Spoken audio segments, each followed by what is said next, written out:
In this session, I am going to introduce you to IELTS and its 4 modules, as it is highly important for you to know what exactly you will be facing in your final test. Starting with the full form of IELTS. IELTS stands for International English Language Testing System. This test is the world's most popular one, which evaluates the English language proficiency of those people who want to study or work abroad. It is trusted for excellence in English language learning, as more than 10,000 organizations globally trust it. IELTS is applicable for all those places where English is used as a language of communication. And the places where English is used as a language of communication are numerous, including Australia, Canada, New Zealand, UK and USA. You must have heard about University of Cambridge, IDP and BCD. The University of Cambridge is based in the United Kingdom. It does all the research work related to the test and sets the exam. IDP stands for International Development Programme. It is based in Australia, whereas BCD stands for British Council Division and it is based in the United Kingdom. IDP and BCD both are exam conducting bodies, and all these organizations are the co-owners of IELTS. Now, if we discuss the frequency of this test, it is conducted 4 times in a month, which means in 1 year it is conducted almost 48 times. Talking about the duration, this test assesses your abilities in listening, reading and writing in 2 hours and 45 minutes, whereas speaking abilities are evaluated in 11 to 14 minutes. Now, coming to different versions of IELTS test. This test is of 2 types, IELTS Academic and IELTS GT. So, if you are planning to attend university for an undergraduate or postgraduate degree, or you want to work with a professional organization, you will have to appear for IELTS academic test. However, for studying courses below degree level, work-related training, or if you intend to immigrate to an English-speaking country, you will have to take IELTS GT test. So let us now talk about the 4 skills which are tested in IELTS, namely listening, reading, writing, and speaking. Talking about listening first. This is the first module you will be attempting in your IELTS test. It consists of 4 sections and is of nearly 40 minutes, in which for the first 30 minutes you will hear an audio to answer 40 questions, and thereafter you will be given 10 minutes to transfer the answers onto the fair answer sheet.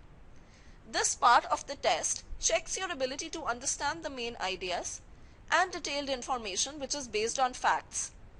It also assesses the ability to comprehend the opinions and attitudes of speaker, along with evaluating the skill to follow the progression of ideas. You would be getting different questions in listening, including multiple choice questions, matchups, plans, maps or diagrams, form, note, table, flowchart, summary completion, and short answer questions. Next is reading. This test would consist of 3 sections having 40 questions, which have to be attempted in 60 minutes. This test assesses how well you read for the general sense, main ideas and details of the passage, along with evaluating your ability to recognize writer's opinion and follow the development of an argument. Not to forget, reading structure is different for academic and GT students. Academic reading consists of 3 long passages, whereas in GT reading, first 2 sections are subdivided into further 2 to 3 short factual texts, whereas third section consists of a long passage. Question types in reading are same as that of listening test, with 2 additional types which are headings and true-false not given or yes-no not given. Coming to the third module of IELTS test, which is writing. It would have 2 tasks. In task 1, 150 words are to be written in 20 minutes, whereas in task 2, 250 words are to be written in 40 minutes. This test will assess your ability to write a response properly, organize ideas, and use a variety of vocabulary and grammar accurately. Writing module is again different for academic and GT candidates. However, the difference lies in task 1 only. For those of you who would be appearing for academic test, you would be getting either a line graph or a bar graph, table or a pie chart, map, flow chart, diagram, or a cycle on the basis of which you would have to write a report. On the other hand, in case you are taking GT test, you would be getting a letter requesting information or explaining the situation. It can be a formal, semi-formal, or an informal letter. Contrarily, task 2 would remain same for both academic and GT candidates, which would be an essay in response to a point of view, argument, or problem. Last module of IELTS is speaking.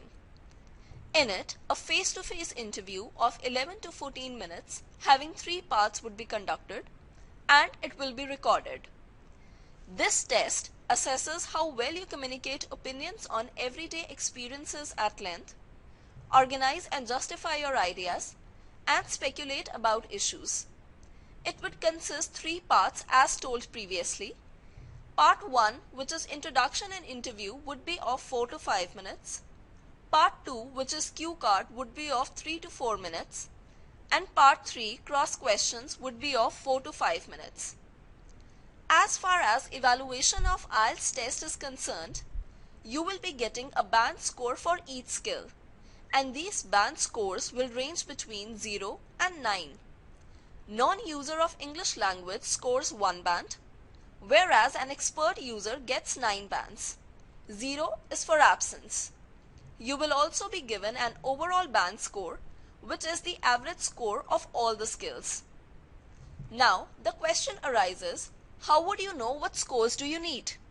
If you are applying to a university, go to the website of the department or the faculty you are applying to. They would tell you the exact scores you need. However, in case you are applying for immigration, go to the government website of the country you are applying to. They would tell you what scores you require. So please strategize accordingly. For your exam, please do not forget to take your ID along with you, that is, a valid passport or national identity card.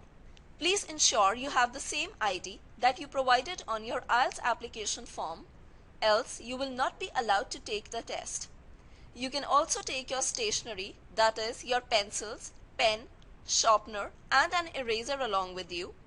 You're not allowed to carry your wristwatches, wallets, currency, or any other document inside the examination hall.